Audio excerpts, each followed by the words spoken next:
So we are looking to go. Looking good. Okay, so what to do? What to do? That is the question here. Well, we have our 5 investigators. Who do we want to go first? Something I've done myself to help me remember is I've been placing these on my investigator cards. So if it's white, that means they still have their action, and then I flip it to red when they're done to help me know that they've went. Because when you're trying to do 5 guys at once, it's not really. Sometimes you kind of, who'd went? Did he go this turn? I don't remember. So,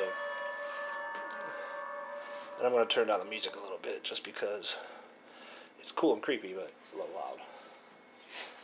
Okay, so let's move this up a little bit so we can get a little closer view of it. So here's our guys. The models look good as usual for Fantasy Flight stuff. This is Father Mateo. I haven't painted them, and I don't normally paint models, so actually I've never have painted a model. But I'm assuming they look really good if they were done up nice. Good quality. Alright, so should we start? What should we do? That's the question. So every investigator has 2 actions. Do a quick rundown of what can be done. You can move, which means you can move 2 spaces. You can interrupt your movement to do something else. So you can move, search, and move it, do your other space, for example. You can search a search token, which is the question marks. You can explore by looking into the explore tokens and lead to like a next room. You can interact with a person or interact token. You can attack a monster in your space with a melee weapon or a monster within range with a ranged weapon. Now range is 3 spaces away, up to 3 spaces away. You cannot have range through doors, but you can have range like around, I believe. So like if a monster was here, we were here as 1, 2 range. Models don't block line of sight or anything. Line of sight is only just up to 3 spaces away, not through doors or impassable things like that.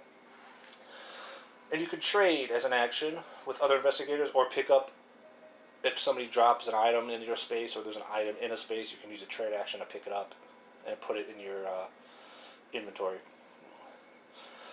And then there are rarely used actions like a push action, which would be like, say, to push this barricade in front of the door. Set fire. You can set fire to your space.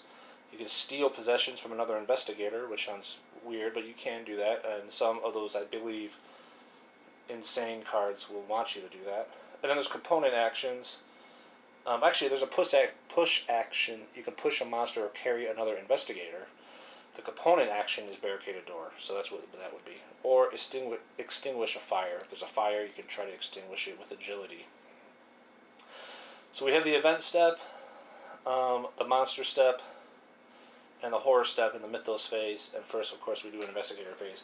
So you get 2 actions, and you can do the same action twice. So it's not like you can move twice, you can attack twice, you can do whatever twice. Alright, so let's figure out. I like to go in this door because of that noise. We could barricade it, but there might be some going on in here, right? So we might want to go in there.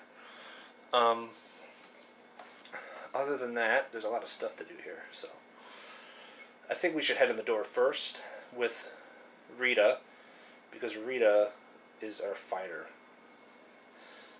And see what happens. Alright, so here's Rita Young. She has our 2 clue tokens, 9 health, or 9 sanity, 9 stamina, 5 sanity. She can move 1 additional space as a part of a move action, so she's quick. She has this crowbar. So take a look at this. This is a melee weapon, and it does 2 damage.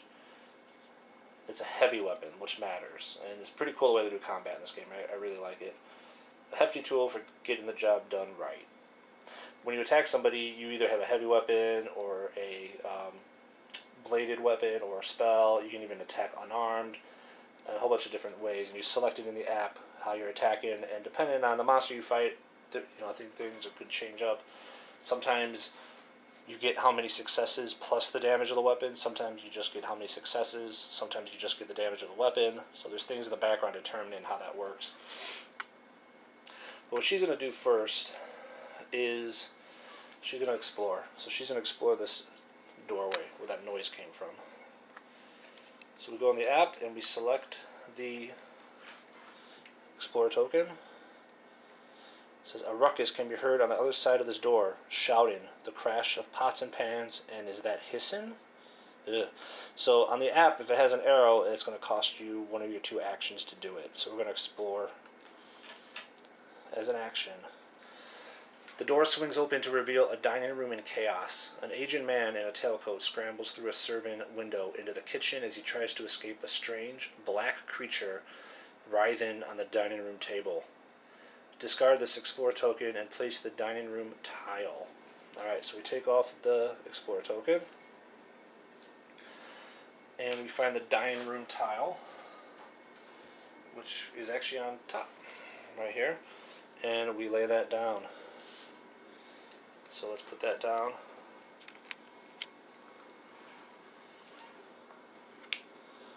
Right here.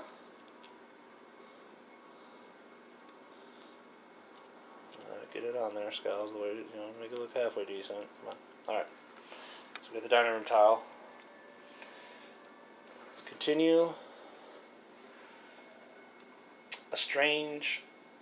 The creature turns to face you. Its black, serpentine body shifts and changes, playing tricks on your eyes as you try to focus on it. The creature unfurls its leathery wings and unleashes a blood-curdling screech.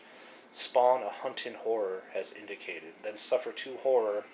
Will negates. Ooh, okay. So we gotta find my hunting horrors. Here is a hunting horror model. Pretty cool. Very cool, actually. So if you played like Elder Scrolls or Arkham Horror, you can kind of recognize these things, which are kind of how they use the monsters, these cardboard tokens. But it was cool in this game. I haven't played the first Mansions of Madness, so I think it was like that and that. But for me, this is new. You slide them in here, like so. And it shows stats here, here, their name, and then when you flip it, you can read the background information. So this is a flying monster. It can move through impassable borders. Black and ropey and relentless, the creature flies swiftly, always seeking its quarry. Its ever-changing form is hard to see for mortal eyes. Alright, so this icon shows it's from the core set, I believe. This is its brawn, which is what it uses to like bash through doors and other things. Alright, so he goes right in front, right here on that space. So we spawn him and then suffer 2 horror. Will negates. So I'm not going to show the app all the time. Once you kind of get the flow of how it works, it shows you things. I'm just going to keep it on the board, I think, because it does make the screen like orangey when I come off of it. But for the different things. So this is the first time we see that will negates thing. So this is basically telling us that we suffer 2 horror damage. Will negates. So that means we roll our will. So like any other Arkham, we would have 4 will. We roll 4 dice. And will negates. So it's telling us we take 2 horror, which would be 2 face-up horror cards. If we get 2 successes, we cancel it. So every success cancels the number that it tells us. So we'll suffer 2 horror, 2 success will cancel, 1 success, the success of the Elder Signs. 1 success would mean we would take 1 horror, 0 successes, we would take both horror. Now, every die, these are 8-siders, of course, so there's 1, 2, 3 successes on the die, and there's 1, 2 investigations on the die, and then there's 3 blanks. So the investigations is where you spend your clues. So say we roll an investigation token, investigation result, and an Elder Sign for this roll. We need 2 to stop all the horror hits. So it's 1 we stop, but we have an investigation. We can discard one of our clue tokens to flip this to a success. So that's how it works. And then we would have 2, so we wouldn't take any horror hits. So that's basically how the dice work. So we are rolling 4 2 horror hits off a will. 4 will. So let's see what we get. Alright, so we get 3 successes. So we block both horror hits. We don't take any. That's nice. In the center of the dining table, a carving knife sits embedded on in a roast. place the knife, common item, as indicated. An investigator can pick up the item in space as part of a trade action. So we have a knife on the table in a roast that we could use as a weapon if need be. So here's our knife. Melee weapon, 1 damage, bladed weapon. It can cut many things, including monsters. Alright, so this goes in this space here on the right. So remember, this separates, this is actually 1, 2 spaces. So we'd have to move 2, be in this space to do a trade action to pick this up, put it in our inventory, for example. Okay. A china cabinet stands against the wall, though it looks to have been repurposed to store all manner of knickknacks. Place a search token as indicated. So we are putting a search token here on this china cabinet.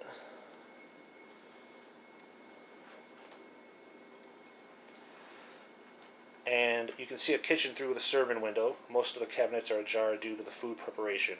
The one that has been locked shut with a chain catches your attention. Place a search token as indicated. So one here in a cabinet that is chained up. And another search token. In the kitchen, you can also see that someone has left the refrigerator open. Water leaks out into a puddle on the floor. Place a search token as indicated. You spot the old man you saw climbing through the servant window, huddling in the corner behind the oven. Sweat beads off his brow and his eyes bulge in terror. Place a person token as indicated. This is Eugene the Butler. So we gotta find Eugene.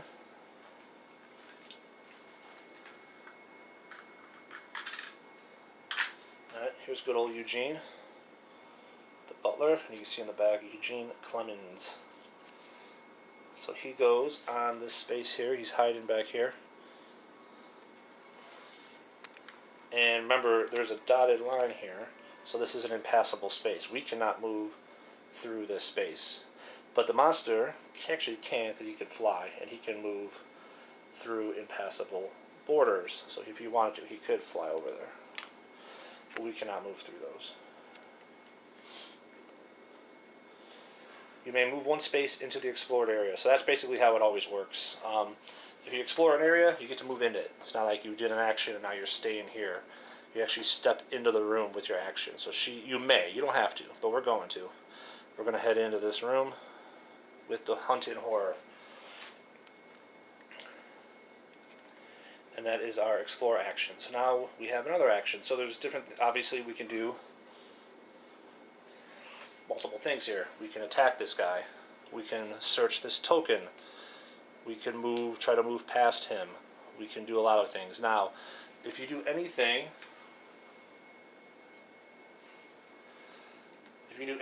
besides attack, if an investigator in a monster space attempts to move out of this monster space voluntarily or perform any action other than attack or move, he must resolve an evade check.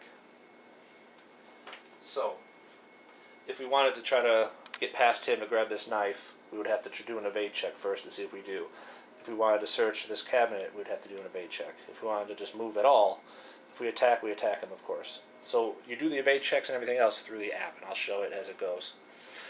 So what I think Rita's going to do is attack this guy. So let's take a look at the app and see how it works. So what you do is there's a couple things here. There's a book icon which shows our current objective, which is explore the Vanderbilt estate in search of the cause for the unnatural happenings. Now we can resume, end game, eliminate investigator, save and quit, set fire to a spot, or look at the message log, which basically is everything that we've seen so far. There is a backpack icon, which will bring up all the items we had that we can interact with. You might find a journal that you want to read or something that'll go in here. And then there's the monster icon. So the app knows what monsters are here. So this is our hunt and horror. So we want to attack him. So we click the monster we're attacking. It brings up his card here. It shows on the top how much health he has. He has 8 health. I believe that the more investigators you have, the harder these guys are to kill. They have more health. That's what I believe from what I played. Because I think this guy didn't have 8 health. I think he had 5 before in a 2-player game. I believe so. I could be wrong. So we could choose to attack him or evade him. So if we wanted to move past him, look at that search token, we could evade, but we're going to attack. So we click attack, and it asks us what type of weapon we are going to attack with. Now this is pretty cool. It shows that it's an action to do any one of these things. So we can do a heavy weapon, a bladed weapon, a firearm, a spell, or an unarmed attack. Now of course we're using our crowbar, which is a heavy weapon. So we select heavy weapon, and then we read and see what happens. Now I'm not going to show these all the time, just like I said, because of what it does to the camera. But the first one I'll kind of show, and I'll probably just read off the other ones. We'll see how I want to do it. You wait for the creature to strike, ready to return the blow at the same moment. Agility 1, okay? That's a little rare. It's probably because we're using a heavy weapon against this guy that we have to do an agility test, maybe? It's usually, I've found when you use heavy weapons, you use strength. When you use bladed weapons, you usually test agility. But because we're fighting, using a heavy weapon against this particular monster, it might change it in there. And I don't really know how it works, and I don't really want to know how it works. I just want to kind of do what it says and get thematically into it. So, but I'm assuming maybe a heavy weapon against this guy because he's fast. We have to do agility. Just a guess. But we have to do an agility 1 test. So that means our agility is 4. So she has a 4 agility and a 5 strength. So no matter what, she's pretty good at that. So 4 agility, 5 strength. And we need just 1 success here to pass this. And we got 1 success. A couple investigations we could have spent a clues for, but we don't need to. We got our success. Alright, so let's see what it continues to say here. So if you pass, which we did, the creature's attack creates an opening, and you swing your weapon with all your might. The monster suffers damage equal to the weapon's damage. That's it. So now sometimes it'll say the weapon's damage plus your skill, plus your check, your successes. Sometimes it'll just say your successes. It all depends. So he suffers damage equal to the weapon's damage, which is 2 on the crowbar. So we just knock this up to 2, and his app remembers his health. So remember, he has 8 total health, down 2, so he has 6 left. Oops, sorry about that. And then we continue. And that is it. Close him down. And we know that she's done 2 actions. So she is done with her turn, so I'll use this to kind of flip it over to remind me.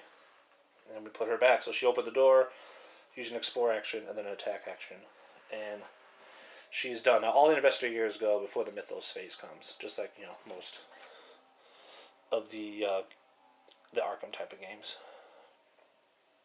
The Mythos Phase is where events happen, monsters do their thing, other things might happen. So now we gotta decide, is somebody coming in here to do some damage to this guy. We really have nobody else with a weapon, which is pretty interesting. We actually don't have anybody else with a weapon with our starting items. We have a pocket watch. We do have some unarmed, so our best unarmed would be 3s probably. Yeah, this is kind of shitty. Father Mateo could, or Carson Sinclair can use an action to have another investigator within range perform another action once per round. So he could technically come in this room and then use an action to have Rita attack again. And maybe I'll do that because she's the only one with a weapon here. Now, range is up to 3 spaces, but it cannot go through walls, doors, or impassable borders, I believe. I believe impassable borders, yeah, I'll look up real quick just to make sure, because I want to make sure I get everything as right as I can. Cannot be counted through walls or doors unless an effect allows it. It can be counted through impassable borders. So I was wrong on that. So it can be. Okay. Not necessary here, but the thing that's important is that he can't do it through the door. So he would actually have to move in here. So let's move Carson Sinclair into the space. So that's 1 So he could continue to move. So we could move him into the... Try to do an evade check to get through the knife as he continues moving. So I think we're going to do that. Alright, so he's going to do an evade check to try to get through to the knife. So let's show just that. What that is in here. It's a little different in a way. So we go to the monster. And we do an evade check. And it's not an action to do an evade check. You just resolve it. Because we're moving through him to get to the other space. The creature rises up above you where you lose track of it in the gloom. Suffer 2 damage. Observation -1 negates. Sorry, I didn't have that up there. Alright. Observation -1 negates this 2 damage. So, Carson's observation is 5. Wow, that was pretty lucky. -1, we get 4 dice. We need 2. Oh, we only got 1 success. Dang it.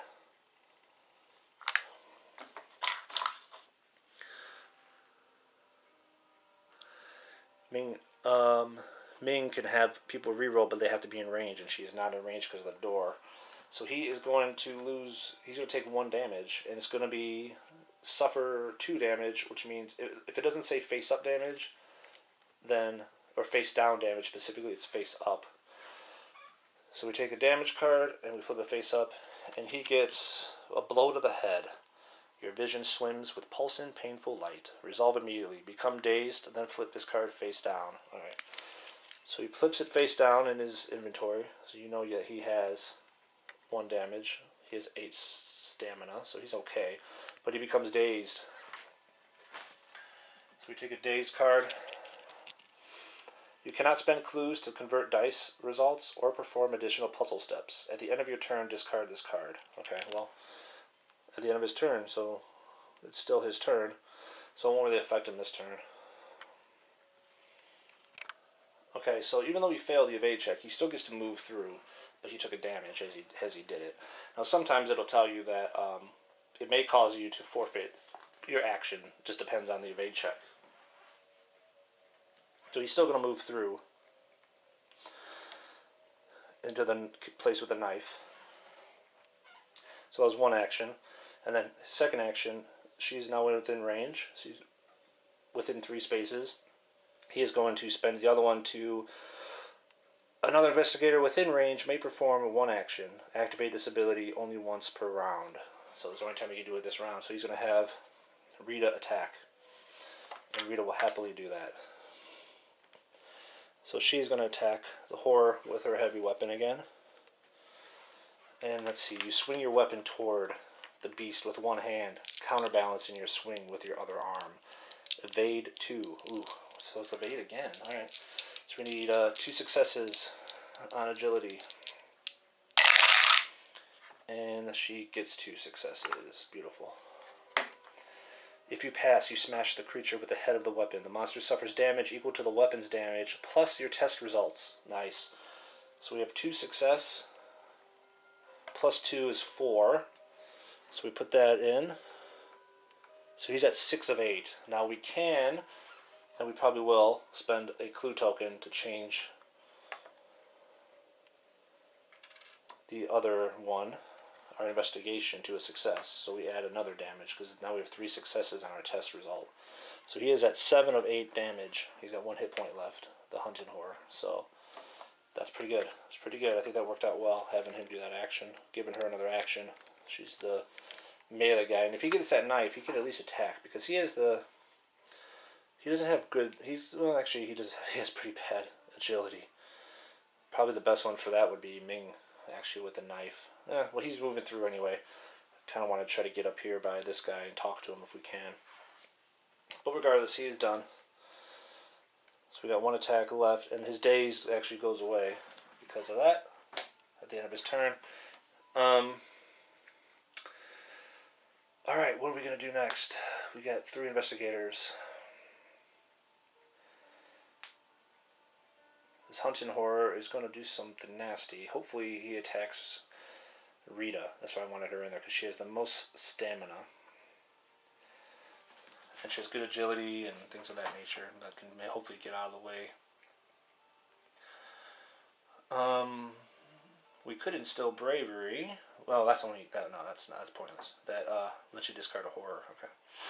So we have a Holy Cross for a will test. We have the King James Bible to help discard horror again, and the puzzle, the pocket watch helps you do puzzles, which are really cool, and that'll pop up, I'm sure, in this scenario. We might just leave Rita with the hunting horror right now. I think that's what we're going to do. Ming would like to grab that knife. So we could try to have her do a horror check and get through there to get that knife on her turn. I think we're going to do that. So Ming is going to go next. She is going to move into this space. Then she's going to try to move past the monster. So that's another evade check. The creature snaps out a hooked claw towards you as you flee. Awareness 2. Alright, so an awareness 2 check. Her agility 2, I'm sorry. Her agility is 4 dice. And she gets 2 investigation. So she's going to spend both her clues to turn both of those into successes, which means she'll pass. If you pass, you evade the attack and continue on.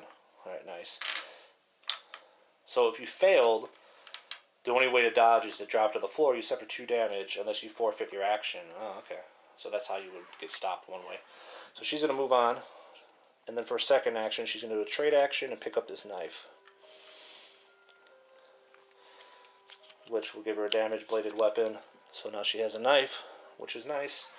And she is done. Alright, so we are going to go with the other guys here. We have Father Mateo and Agatha Crane left. So let's do Father. He's going to search this token here, this search token. So a disheveled pile of paper sits on a table. The papers stacked on the table are invitations marked with today's date. The stars have come round to their positions in the cycle of eternity. The Vanderbilt Astronomy Association cordially invites you to a celebratory evening. Gain 1 clue, then discard the search token. Alright. So he gets a clue. Discard the search token. And that is that. So what does he want to do next? Father here. He could push this into the way, but I think she's going to be able to handle that. So I think he's going to move forward too and look in the house. So he's going to go 1, 2, and because he's in the hall, corner 3, with this sight token, he could actually see down this way. And it's not an action to do that. So the hall continues deeper into the mansion. An investigator in the hall may reveal the adjacent area. So let's do that. So we reveal the hall continues from this bathroom hall toward the side of the mansion. Place the hall end tile as indicated and discard all explore or sight tokens leading to it. Alright, so here's our explore token leading, or our sight token leading to it. And we need the hall end tile. So let's find that.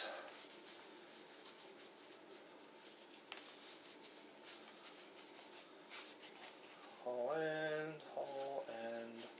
It's usually pretty easy to find these, but of course, now that I'm doing this, it's taking longer. Okay. So the hall end tile goes here, like so. Alright. Get a little closer look at it.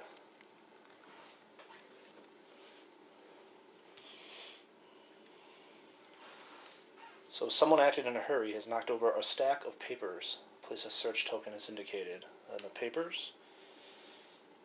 3 doors lead to other rooms in the mansion. Place explore tokens as indicated. So we have 1 here, 1 here, and 1 to the north. And you could use the surrounding furniture to barricade the door should the need arise. Place a barricade as indicated. So we want 1 in this room.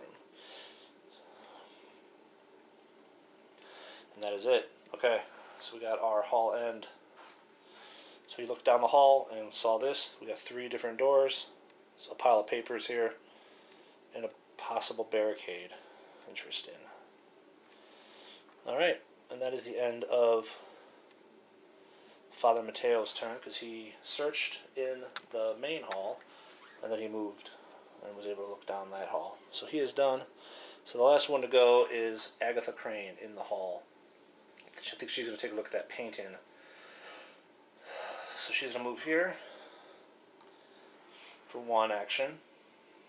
She has 1 movement left, and then she's going to take a look at this painting here and see what's up with that. A mysterious painting of a landscape under the night sky overlooks the lavish entryway. Shadowy figures can be seen amidst the landscape. However, something in the stars catches your interest. Test observation. Test lore. I'm sorry. So we're testing lore. She has a lore of 5. Perfect.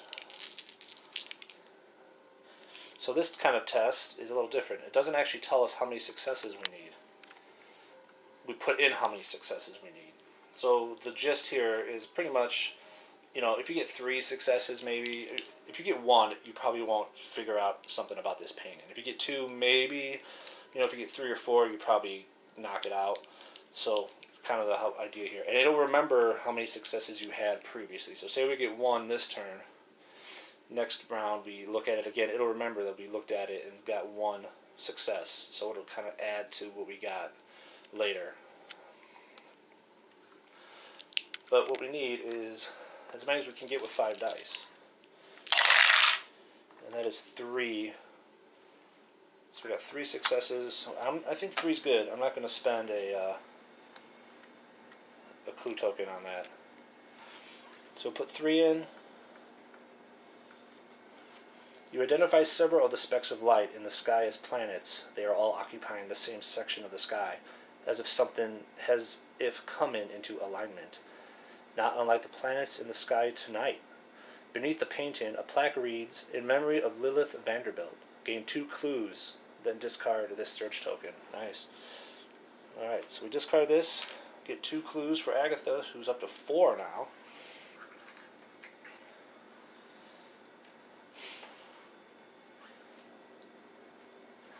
Alright, and we learned about Lilith Vanderbilt, in memory of Lilith Vanderbilt. Okay. So this is the William Vanderbilt's estate. So she's either his wife or daughter or something of that nature. Okay. So she has 1 move action left, 1 movement point left. She moved 1, searched. You can do something in the middle of your move. So she can't open this. She can stay here if she wants and open this next turn. She can head up here with the father. I think she's going to stay here and maybe come in this door next turn. And that is the end of Agatha's turn. So, that means we move on to the Mythos Phase, basically. So we have, click here, and the Investigative Phase, yes. Mythos Phase. Alright, so I'll just read it off the app. Filthy kitchenware and rotting food is strewn about the table. This Mythos effect affects the investigator in the dining room or kitchen who has suffered the most horror. So the dining room is this part, the kitchen is this part. So there's 3 of us in here. Nobody has suffered horror, so we can choose which one. Now, who has the most horror and most sanity? Carson has 6, Ming has 7, and Rita has 5. So we'll have Ming do it. So Ming's going to resolve this event. Some unknown urge makes you take a bite. Ugh, really? Ming, you're that hungry? Really? Alright, so will. So will test, and we need 1 success, and her will is 3. She has a pocket watch, which doesn't help like this or nothing, so she's 3 with the will test. And she gets all of that, but she only needs 1. So she doesn't have any clues because she spent them. Shoot. What'd she spend them on?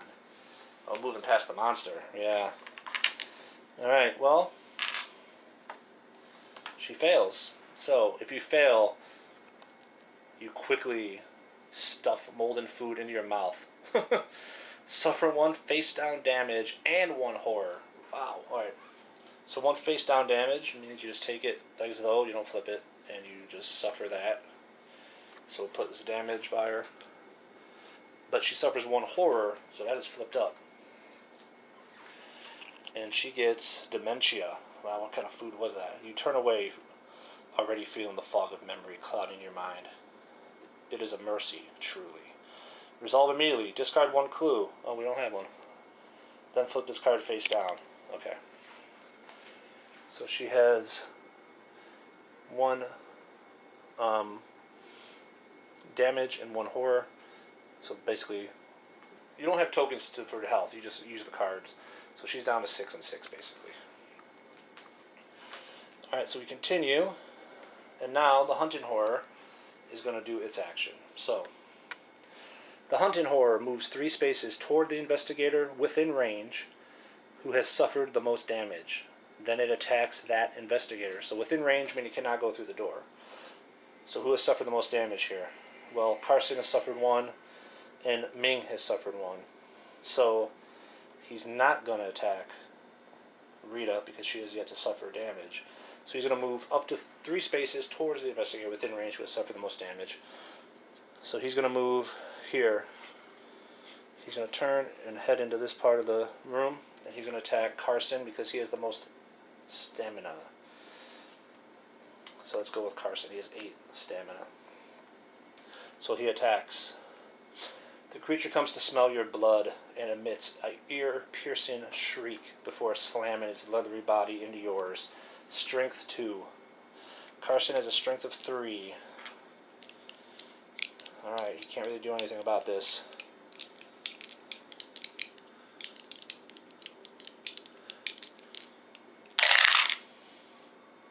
So he does have a clue. What I think I'm going to do is, it doesn't say it has to be on her turn.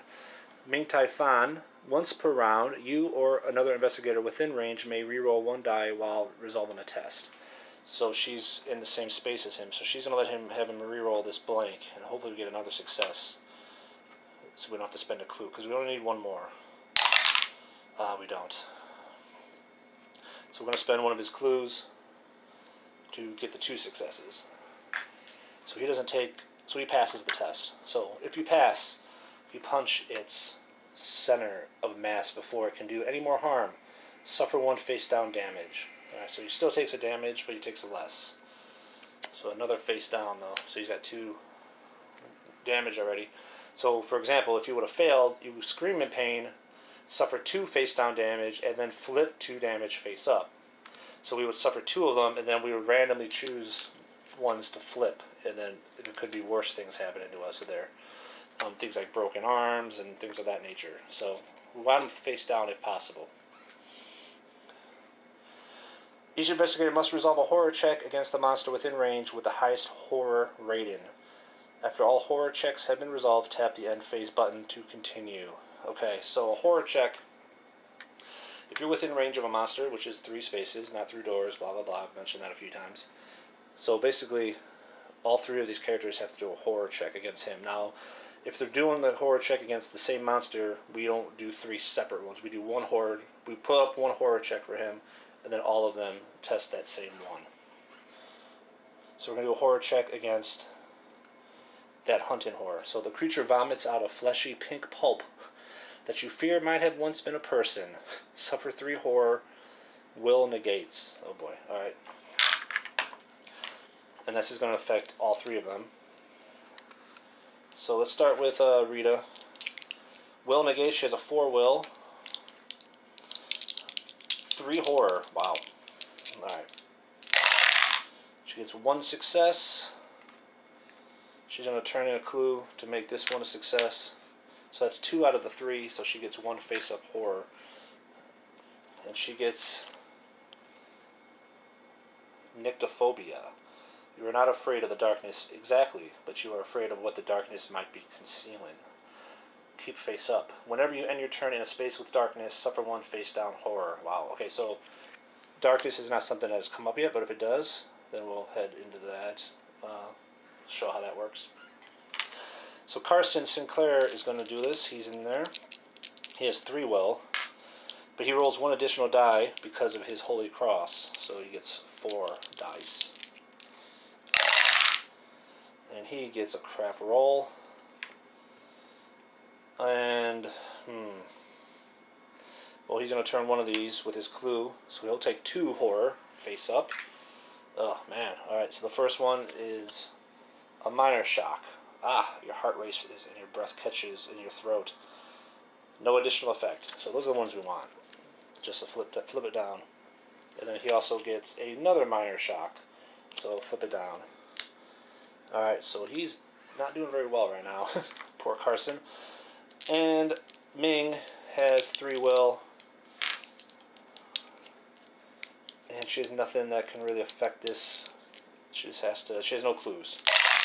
So she gets 1 success, so it's 2 face up horror for poor Ming. She gets a minor shock, nice, and cower in fear. Uh-oh. You scramble onto the corner and hide there, just for a little while. Resolve immediately, become stunned, then discard this card, okay? So she has 3 horror, and she is now stunned. So stunned... You cannot perform more than a single action during your turn. At the end of your turn, discard this card. Dang, so next turn she can only do 1 action. And then we discard it. And that is the end of a round. So then we would hit here. And the Mythos Phase, yes. Investigative Phase, now sometimes things might pop up in between the Investigative Phase and the Mythos Phase, like an event. Or something that might pop up in there, so... Nothing's happened here. Alright, so everybody flips their tokens up. That's my own little thing. I flip them up to show that they all have their actions. Who has taken an action. And then we move on to the next round. So, I think I'm going to take a little break. It took longer than I thought it would. But I'm doing more explaining. And once we get into the gist, after explaining everything, which we explain most of things, so then it comes up, I'll explain a little, but try to get flowing. I mean, we're playing with 5, which is a lot, but I like to play with as many options as possible. So we're going to take off for now and come back later and continue more. So thanks for watching, guys. We'll see you later.